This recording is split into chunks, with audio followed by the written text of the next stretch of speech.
আরেকটা প্রজাতি বের হবে, এর নাম ইয়াজুজ আর মাজুজ। নাম শুনেছেন? এই যে এই সূরার মধ্যেই আছে, এই সূরা কাহাফের কথা বললাম না, সূরা কাহাফের পিছনের দিকে আছে ইন্না ইয়াজুজ ওয়া মাজুজ মুফসিদুনা ফিল আরদ।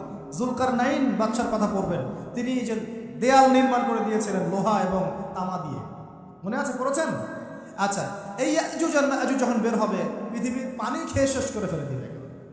এরা এত বেশি হিংস্র হবে যে এদের সাথে লড়াই করার মতো ক্ষমতা কোনো মানুষেরই থাকবে না। এমনকি ঈসা আলাইহিস সালামেরও নয়। ঈসা আলাইহিস সালাম তুর পাহাড়ে চলে যাবেন মুসলিমদেরকে নিয়ে। তুর পাহাড়ের ভিতরে মুসলিমরা সেখানে লুকিয়ে থাকবে, পৃথিবীর মেসাকার অবস্থা হয়ে যাবে, পৃথিবীর পানি খেয়ে শেষ করে ফেলে দিবে হিংস্র প্রজাতি। তখন ঈসা আলাইহিস সালাম আল্লাহর কাছে দোয়া করবেন, আল্লাহ এই বিভৎস এই জাতিকে ধ্বংস করো। আল্লাহ রাব্বুল আলামিন তখন ওই ইয়াজুজ আর মাজুজের এই কাঁধে, ঠিক কাঁধের মাঝখানে একটা ভাইরাস জন্ম দিবেন। কি জন্ম দিবেন? ওই যে বলি না মহামারীর ভাইরাস, অমুক ভাইরাস তমুক ভাইরাস, এই ভাইরাস আরও সামনে আছে নাকি এখন। ওই ভাইরাসে, ওই পোকায়, ওই ব্যাকটেরিয়া বা যেটাই হোক আল্লাহ পাক যাই দিবেন, এতে করে ইয়াজুজ আর মাজুজের পুরো প্রজাতি ধপধপ ধপধপ করে মারা যাবে। মানে এটা ছোঁয়াচে রোগ হবে। কী রোগ হবে? ছোঁয়াচে। ঠিক যেমন আমরা একটু করোনা দেখলাম না, একজন থেকে আরেকজন, একজন থেকে আরেকজন, এরকম জিনিস চলবে আরও বিশ্বে। আর এখনকার নতুন রিসার্চ হচ্ছে ওই সাইবেরিয়া অঞ্চলের যে বরফগুলো আছে না, ওর নিচে এই 1 লাখ বছর, 1.5 লাখ বছর, 2 লাখ বছর আগের ভাইরাসগুলো নতুন করে জায়গা শুরু করেছে। হ্যাঁ, এগুলো বিজ্ঞানীরা বলছেন যে এগুলো আবার কোন দিন জানি পৃথিবীতে আত্মপ্রকাশ করা শুরু হয়। সব কিছুই ঘটবে। বিশ্বটার খুব রহস্য আছে, বিশ্বটার অনেক রহস্য আছে। আল্লাহ পাক এগুলো খেলার ছলে সৃষ্টি করেন নাই, পরীক্ষা। লিয়াবলুয়াকুম আইয়ুকুম আহসানু আমালা, আল্লাহ পাক বলেছেন। এরপরে ইয়াজুজ আর মাজুজের সব প্রজাতি মারা যাবে। নবীজি বলছেন জমিনে কোনো জায়গায় ফাঁকা থাকবে না, সমস্ত জায়গাতেই ওদের দেহ পড়ে থাকবে। আল্লাহু আকবার। এরপর ঈসা আলাইহিস সালাম আল্লাহকে বলবেন, আল্লাহ জমিনটাকে পবিত্র করে দাও। আল্লাহ পাক কি করবেন জানেন? বড় বড় নখরওয়ালা, বড় বড় নখ আছে, নখ দেখেছেন? বড় বড় নখওয়ালা একটা স্পেশাল প্রজাতির পাখি আল্লাহ পাঠাবেন। কি পাঠাবেন? পাখি। এটা কোন পাখি, কি নাম আমরা জানি না, মহাবিশ্বের কোন জায়গা থেকে আসবে তাও জানি না, পৃথিবীতে আসে কিনা তাও জানি না, আল্লাহ পাঠাবেন। আবাবিল, তয়রন আবাবিল যখন আল্লাহ পাখি পাঠিয়েছিলেন না, ওয়ারসালা আলাইহিম তয়রন আবাবিল, আসলে ওই পাখির নাম কিন্তু আবাবিল না, আবাবিল মানে হচ্ছে ঝাঁকে ঝাঁকে। তো ওই পাখি কি আর দেখা গেছে? ওই রকম করে পাথরকে নিক্ষেপ করেছে? ঠিক এরকম করে এই এক শ্রেণীর পাখি আল্লাহ পাঠাবেন যাদের নখগুলো খুব বড় বড় হবে, বিশাল বিশাল নখ। এই নখগুলো দিয়ে তারা দেহগুলোকে উঠাবে, উঠিয়ে নিয়ে কোথায় যে ফেলে দেবে আল্লাহ ভালো জানে। সুবহানাল্লাহ, আল্লাহু আকবার। আল্লাহ পাক বিশ্বে কত কি বাকি রেখেছেন। এরপরে আল্লাহ পাক কি করবেন জানেন? আল্লাহ পাক বৃষ্টি বর্ষণ করবেন। এত বেশি বৃষ্টি হবে, এত বৃষ্টি হবে, জমিন ধুয়ে পরিষ্কার হয়ে যাবে। হাদিসে আসছে জমিন চকচক করবে, জমিটা পরিষ্কার হয়ে চকচক করতে থাকবে। এরপরে কারণ ওই ভাইরাস তো ধুইতে হবে না, ভাইরাসকে ধুয়ে সাফ করতে হবে। তারপরে ঈসা আলাইহিস সালামের সময়ে বলা হচ্ছে, তার সময়ে একটা ডালিম দেখেছেন কিনা? আনার ডালিম, এই ডালিমের যে খোসা হয় না, এই ডালিমের খোসার নিচে একটা পুরো পরিবার আশ্রয় নিতে পারবে। কি বুঝলেন? এত বড় বড় ফল হবে, এত বরকত হবে জমিনের মধ্যে। কখন বরকত হয়? যখন একটা জনপদের অধিবাসীরা আল্লাহর সামনে আত্মসমর্পণ করে, তখন আল্লাহ বরকত দেয়। আমরা কি আত্মসমর্পণ করছি? এই জন্যই তো অর্থনৈতিক মন্দা চলছে। এমনি নাকি? সুদ খাচ্ছেন, দিব্যি ঘুষ খাচ্ছেন, দুর্নীতি করছেন, জেনা করছেন, মানুষের সম্পদ আত্মসাৎ করছেন, মাপে কম দিচ্ছেন, আবার নামাজও পড়ছেন, মাশাআল্লাহ। তো বরকত কোত্থেকে আসবে? তো বরকত তখন আসে যখন একটা কম আল্লাহর সামনে সম্পূর্ণ আত্মসমর্পণ। একটা ডালিম হবে, এটা রূপকথা নয়, এগুলো গান গল্প বলছি না। এর প্রতিটা কথা আল্লাহ পাকের ওহী থেকে আসছে, এর একটা কথা মিথ্যা হবে না ইনশাআল্লাহ তাআলা। বিশ্ববাসীরা দেখবে একটা ডালিমের নিচে একটা পরিবার আশ্রয় নিতে পারবে। এত স্পেসিফিকলি বলা হয়েছে হাদিসগুলোতে। নবী সাল্লাল্লাহু আলাইহি ওয়াসাল্লাম বলেছেন যে 10 জন ঘোড়সওয়ার, কয়জন ঘোড়সওয়ার? 10 জন ঘোড়সওয়ার বের হবে ইমাম মাহদীর সময়, যারা খোঁজ নিতে যাবে যে দেখি দাজ্জাল বের হয়েছে কিনা। ঘোড়ায় করে খোঁজ নিতে যাবে, দেখি দাজ্জাল বের হয়েছে কিনা। ওই 10, নবীজি বলছেন আমি ওই 10 জনের নামও জানি, ওদের বাবার নামও জানি। সুবহানাল্লাহ, এত স্পেসিফিক জ্ঞান দেওয়া হয়েছে আল্লাহর পক্ষ থেকে নবী সাল্লাল্লাহু আলাইহি ওয়াসাল্লামকে। তার হাদিস থেকে বলছি, ডালিমের নিচে পরিবার আশ্রয় নিতে পারে। তো অনেকে হয়তো হাসবে, কি বলে উল্টা কথা, তাই না? নাস্তিকরা মনে করতে পারে যে হাসবে, আর হাহারি একদিকে রেখে দেবে। এখন মানুষ ফেসবুকের মতো চিন্তা করে, ফেসবুকের মতো হাসে, ফেসবুকের মতো কাঁদে, মানুষ এখন রোবটিক হয়ে গেছে, ঠিক আছে? আচ্ছা, তো এরপর কি? এরপরে বরকতের এই সময়টা শেষ হয়ে যাবে কখন? যখন মানুষ আবার সেই জেনা, পাপ, শিরিক, কুফর এগুলোতে লিপ্ত হবে। আল্লাহ রাসূল বলছেন এমন একটা মানুষও বাকি থাকবে না, একটা মানুষও না যে খালি লা ইলাহা ইল্লাল্লাহ কালিমাটা পড়তে জানে, এমন একটা মানুষও বাকি থাকবে না। বলেন নাউযুবিল্লাহ। ওরা হবে এই পৃথিবীর সবচেয়ে নিকৃষ্ট মানুষ। ওদের চেয়ে নিকৃষ্ট কোনো মানুষ এই পৃথিবীতে হবে না। এখনও কি এরকম সময় আসে নাই? এখন কি লা ইলাহা ইল্লাল্লাহ আছে না? পূর্ণাঙ্গ প্রয়োগটা নাই, কিন্তু কালিমা তো আছে কি না? তখন নবীজি বলছেন এমন একটা যুগ আসবে যে লা ইলাহা ইল্লাল্লাহ বলার মতো একটা মানুষ খুঁজে পাওয়া যাবে না। আর মানুষ রাস্তাঘাটে কুকুরের মতো জেনা করবে। রাস্তাঘাটে কুকুর যেমন সঙ্গম করে না রাস্তাঘাটে, ওই রকম করে মানুষ রাস্তাঘাটে জেনা করবে। ওই সময়ে আল্লাহ রাব্বুল আলামিন পশ্চিম দিক থেকে সূর্য উঠাবে। কোন দিক থেকে? সূর্য সত্যি সত্যি পশ্চিম দিকে উঠবে। পৃথিবী একদিকে ঘুরছে না এখন, কে জানে আল্লাহ পাক পৃথিবীর ঘূর্ণন থামিয়ে উল্টা দিকে ঘোরাতে পারেন না? অবশ্যই পারেন।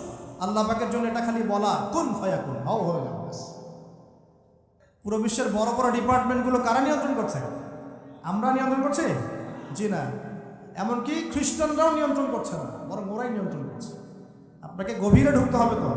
তার মানে সে আত্মপ্রকাশ না করলেও তার অনুসারীরা তো মাশাআল্লাহ শক্তিশালী হয়ে গেছে কিনা? তার মানে সময় কাছে না দূরে? কাছে। এটা বোঝার জন্য কি ভবিষ্যৎবাণী করা লাগে? গণক হওয়া লাগে? জ্যোতিষী হওয়া লাগে? এটা বোঝার জন্য কোরআন সুন্নাহর সাথে শেষ জামানা স্টাডি করলেই হয়। Economics, world affairs, history study করলেই বুঝতে পারেন।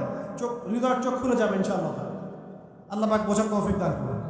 এখন সে বের হয়ে বিশ্বটাকে শাসন করবে ঠিক, কিন্তু তার সাথে লড়াই করার ক্ষমতা ওই সময় মুসলিমদের থাকবে না। তখন আল্লাহ পাক পাঠাবেন ওই যে সত্যিকারের মাসিহ ঈসা আলাইহিস সালাম। কাকে পাঠাবেন? তিনি নামবেন সিরিয়ায়। কোন দেশে? সিরিয়ার দামেস্কে তিনি নামবেন দুজন ফেরেশতার কাঁধে ভর দিয়ে। তখন তার চুলগুলো দিয়ে টপ টপ করে মুক্তার মতো পানি ঝরতে থাকবে, এমনটা হাদিসে বলা হয়েছে। সুবহানাল্লাহ, সুবহানাল্লাহ। এত স্পেসিফিকলি হাদিসে বলা হয়েছে এটা হবে, এইটা হবে, ওইটা হবে, একদম স্পেসিফিকলি। তারপরে ঈসা আলাইহিস সালাম তিনি যখন ওই মুসলিমদেরকে পেয়ে যাবেন, তাকে ইমামতি করতে বলা হবে। ঈসা আলাইহিস সালাম বলবেন না, আমি ইমামতি করতে পারবো না। ইমামতি এই উম্মতের জন্যই করা হয়েছে। বলেন সুবহানাল্লাহ। আমাদের ইমাম ইমামতি করবেন, তিনি পিছনে মুক্তাদি হবেন। একজন নবী মুক্তাদি হবেন আর ইমাম ইমামতি করবেন, চিন্তা করতে পারেন। এরপর নামাজ শেষ হওয়ার পরে বলবেন তিনি দরজা খুলে দাও, দরজা খুলে দাও। এটার ব্যাখ্যা আমার কাছে মনে হয় হয়তোবা তখন অবরোধ থাকবে, অবরোধটাকে তিনি ভেঙে দিতে বলবেন হয়তোবা, আল্লাহ ভালো জানেন। দরজা খুলে দেওয়ার ব্যাখ্যা কী হতে পারে? কিসের দরজা খুলে দাও? কিসের বাঁধন খুলে দাও? নিশ্চয় একটা বাঁধনে মুসলিমদেরকে বেঁধে ফেলা হবে। তিনি ওটার বিরুদ্ধে মুসলিমদেরকে ঝাঁপিয়ে পড়তে বলবেন। তখন দাজ্জালের সাথে তার দেখা হবে। কোন দাজ্জাল? সত্যিকারের দাজ্জালের সাথে ঈসা আলাইহিস সালামের দেখা হবে। এবং ঈসা আলাইহিস সালামকে দেখা মাত্রই দাজ্জাল গলতে শুরু করবে। কী করবে? গলতে শুরু। লবণ যেমন গলে যায় না তাপ দিলে, এমন করে গলতে শুরু করবে। এবং ঈসা আলাইহিস সালামের নিঃশ্বাসে আল্লাহ পাক একটা অন্যরকম ক্ষমতা দিবেন। ঈসা আলাইহিস সালামের নিঃশ্বাস যতদূর পর্যন্ত যাবে দাজ্জাল পালাতে থাকবে। তার নিঃশ্বাস গিয়ে দাজ্জালের গায়ে লাগা পরে দাজ্জাল ওইখানেই মারা যাবে। আল্লাহ পাক এই শুধু তাকে নয়, তার সমস্ত অনুসারীদেরকে আল্লাহ পাক সেখানে মেরে ফেলবেন মুসলিমদের হাতে। কার হাতে? মুসলিমদের হাতে। এটা জায়গাটা মেনশন করা আছে, বাবেলুদ নামক জায়গা। কোন জায়গা? বাবেলুদ। যান গুগল সার্চ করে দেখেন বাবেলুদ কোন জায়গায় আছে। আমি বলে দিব না, দেখেন কোন জায়গায় আছে, কারা ওটা নিয়ন্ত্রণ করছে দেখেন। ওইখানে দাজ্জাল মারা যাবে। মানে সত্যিকারের মাসিহের হাতে মিথ্যা মাসিহ মারা যাবে, ঠিক আছে? এবং তার অনুসারীদের পতন হবে। এরপরে ঈসা আলাইহিস সালাম এই ক্ষমতাটা দখল করবেন এবং সারা বিশ্বে তিনি শান্তি শৃঙ্খলা কায়েম করবেন। একজন ন্যায়পরায়ণ শাসক হবেন ইনশাআল্লাহ। এবং তিনি নতুন কোনো শরীয়ত নিয়ে আসবেন না, উম্মতে মুহাম্মাদের শরীয়ত কায়েম থাকবে ইনশাআল্লাহ। এরপরে 40 বছর তিনি রাজত্ব করবেন। কত বছর? 40 বছর। এবং তার বিবাহ শাদীও হবে এবং তার ইন্তেকালও হবে। তাকে দাফন করা হবে নবী মুহাম্মদ সাল্লাল্লাহু আলাইহি ওয়াসাল্লামের ঠিক পাশেই। আল্লাহু আকবার। ঠিক তার পাশেই দাফন করা হবে। এরপরে মানুষ আবারও খারাপ পাওয়া শুরু করবে। কেমন খারাপ হবে? ও আচ্ছা, মাঝখানে একটা কথা বলতে ভুলে গেছে। ব্যাস, আমি কয়েকদিন আগে রিপোর্ট দেখেছি, পৃথিবীর নিচে কিন্তু আগুনের স্তর আছে। আচ্ছা, জানেন তো পৃথিবীর নিচে আগ্নেয়গিরিগুলো আছে। পৃথিবীর ভিতরে একটা ঘূর্ণন হয়, সেই ঘূর্ণনের দিক পরিবর্তন হচ্ছে দিন দিন, এমনটা রিপোর্ট এসেছে। দেখেন, আপনি ইন্টারনেট ঘাটাঘাটি করেন। আর অনেকে রিপোর্ট করছে যে পৃথিবী আগে যে গতিতে ঘুরতো, এখন পৃথিবীর ঘূর্ণন গতি একটু বেড়ে গেছে। দেখেন রিপোর্ট থেকে, ঘূর্ণন গতি বেড়ে যাওয়ার মানে হচ্ছে টাইম দ্রুত পাস করবে। আর শেষ জামানার হাদিস এটাও আছে, সময় দ্রুত পাস করবে, আছে না? এটা হাদিস আসছে। তো প্রিয় ভাইরা, এই সময় মানুষ খারাপ হওয়া শুরু করার পরে এমন খারাপ হবে, আল্লাহর নাম নেওয়ার মতো কোনো মানুষ থাকবে না, আল্লাহ আল্লাহ বলার মতো কোনো মানুষ থাকবে না। তখন পশ্চিম দিক থেকে সূর্য উঠবে। কিভাবে কিয়ামত হবে? নবীজি বলছেন, একজন ব্যক্তি পানি খাওয়ার জন্য পাত্রটাকে মুখের সামনে নিবে, পানি গিলতে পারবে না, কিয়ামত হয়ে যাবে। ইযা ওয়াকাআতিল ওয়াকিআ লাইসা লিওয়াকাআতিহা কাযিবা আল কারিআতু মাল কারিআ ওয়া মা আদরাকা মাল কারিআ, আছে না? আম্মা ইয়াতাসাআলুন আনিন নাবাইল আযীম। কত সূরা আছে কিয়ামত সংক্রান্ত, পড়ে দেখেন। ইযা যুলজিলাতিল আরদু জিলজালাহা ওয়া আখরাজাতিল আরদু আসকালাহা ইযা আশ-শামসু কুওয়িরাত ওয়া ইযা আন-নুজুমু ইনকাদারাত। এই সূরাগুলো পড়ে দেখেন। আম্মা পাড়ার শেষ পাড়াটা, যেটা 30তম পাড়া, এর সূরাগুলো পড়ে দেখেন। কিয়ামত চোখে দেখতে পারবেন ইনশাআল্লাহ। সিংহায় ফুঁক দেওয়া হবে। আল্লাহ পাকের ফেরেশতার এত ক্ষমতা আল্লাহ দিয়েছেন, একটা ফুয়ে পুরো মহাবিশ্ব ধ্বংস হয়ে যাবে ইনশাআল্লাহ। চারটাখানি কথা নাকি? দ্বিতীয় ফুৎকারে আবার সবাইকে জীবিত করা হবে। এবং এই যে দুনিয়ার জীবনটা আমরা কাটাচ্ছি, এই 30, 40, 50, 60, 100 বছরের জীবন, এই জীবনের এক একটা হিসেব আল্লাহর সামনে দাঁড়িয়ে সেদিন দেওয়া লাগবে।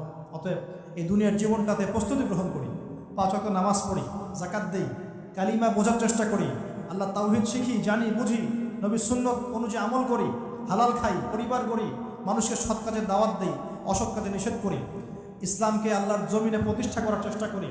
আল্লাহ পাক যা দিয়েছেন, জানমাল, সময়, শ্রম, আল্লাহ পাক যা দিয়েছেন, ক্ষমতা, প্রতিপত্তি, সম্পদ, এগুলোকে আল্লাহর দিনের জন্য ব্যয় করি।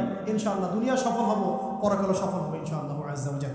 আল্লাহ পাক আমাদের সবাইকে সমকালীন ফিতনাগুলো সম্পর্কে সচেতন থাকার তৌফিক দান করুন, এবং এই রমজান, আসন্ন রমজানে পরিপূর্ণরূপে ইবাদত করার তৌফিক দান করুন, এবং এই ইবাদত এবং শিক্ষাগুলোকে সারা বছর ধরে রাখার তৌফিক দান করুন, এবং জামানা সম্পর্কে সচেতন থেকে আগামী দিনে যা হবে সেভাবে পদক্ষেপ নেওয়ার তৌফিক আল্লাহ পাক দান করুন। আমিন।